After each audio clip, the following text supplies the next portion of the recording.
Assalamualaikum warahmatullahi wabarakatuh.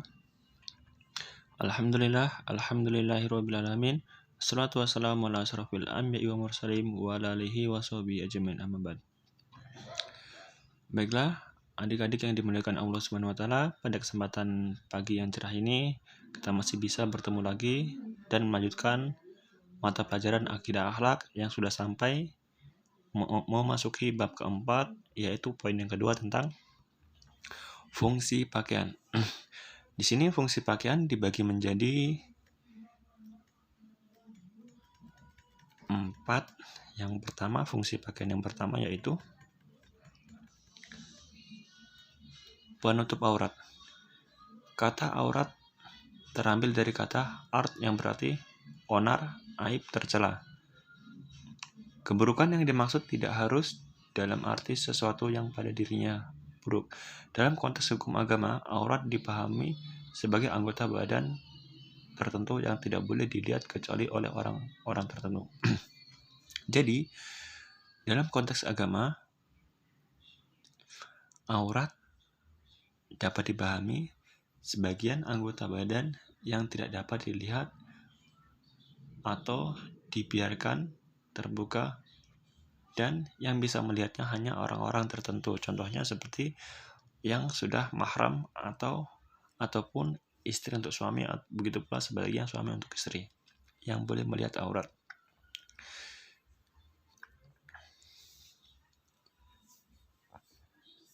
Ide dasar aurat adalah tertutup atau tidak terlihat walaupun orang yang bersangkutan sendiri. Beberapa hadis menerangkan bahwa tersebut secara rinci, hindarilah telanjang karena ada malaikat yang selalu bersama kamu yang tidak pernah berpisah denganmu kecuali ketika di kamar kecil ataupun WC yang ketika seorang berhubungan asal.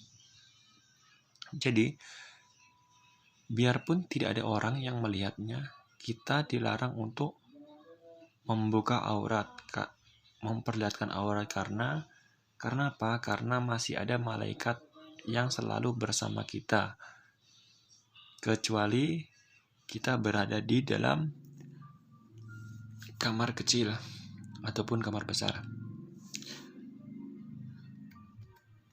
Baik, fungsi awal pakaian adalah penutup aurat, baik yang laki-laki maupun yang perempuan. Dalam hal pakaian wanita dikenal juga istilah jilbab yang mengandung pengertian sebagai macam jenis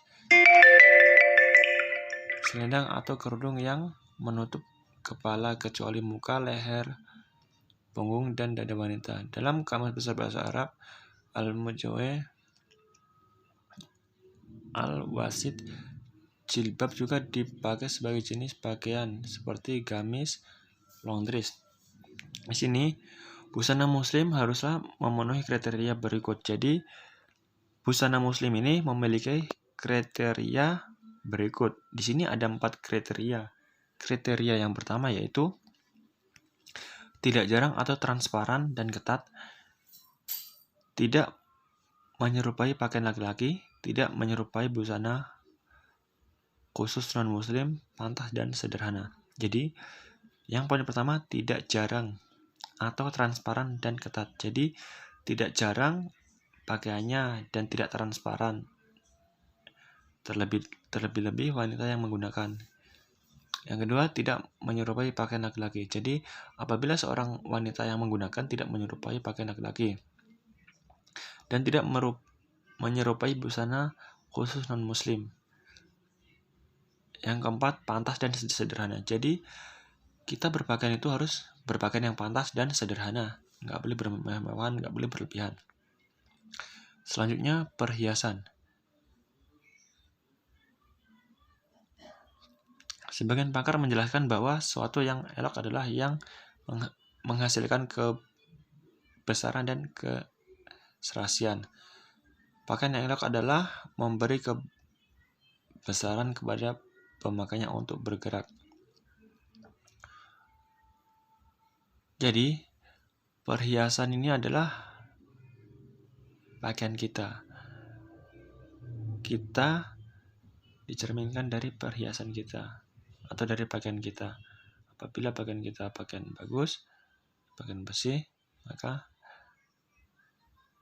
kita dapat menghiasi diri kita.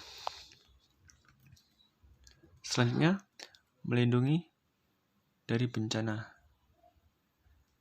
Dalam hal fungsi, pakaian dapat melindungi dari bencana.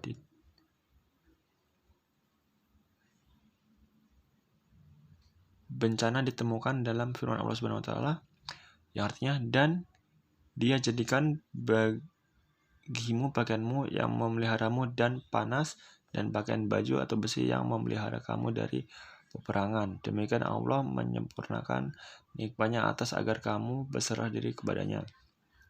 Jadi pakaian ini melindungi kita dari bencana. Contohnya bencana panas, bencana perang, dan lain sebagainya.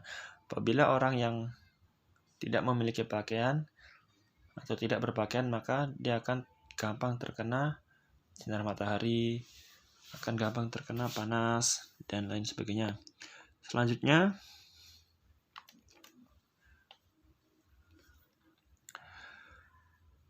penunjuk identitas. Fungsi identitas pakaian ini disyariatkan oleh Al-Quran, surat Al-Ahzab ayat 59. Pakaian dapat diklarifikasikan menjadi dua bentuk. Yang pertama, pakaian untuk menutup aurat tubuh sebagaimana bentuk ketaatan kepada Allah. Jadi, pakaian ini memiliki dua bentuk. Yang pertama, menutup aurat sebagai ketaatan kepada Allah. Dan yang kedua, pakaian juga dapat difungsikan sebagai ekspresi dari suatu kreativitas di bidang fashion sehingga bernilai perhiasan.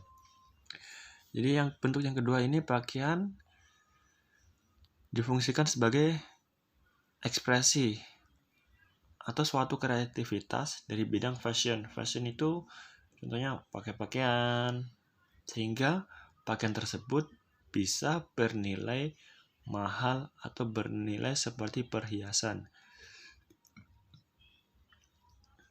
Dalam kategori yang pertama, harus menutup aurat. Untuk aurat wanita adalah seluruh tubuhnya kecuali tangan dan wajah. Dan bagi pria, menutup anggota tubuh di bagian pusar sampai bawah lutut. Adapun untuk kategori yang kedua, model pakaian boleh mengikuti perkembangan zaman, namun batas-batasan tertentu agama tidak boleh dikalahkan.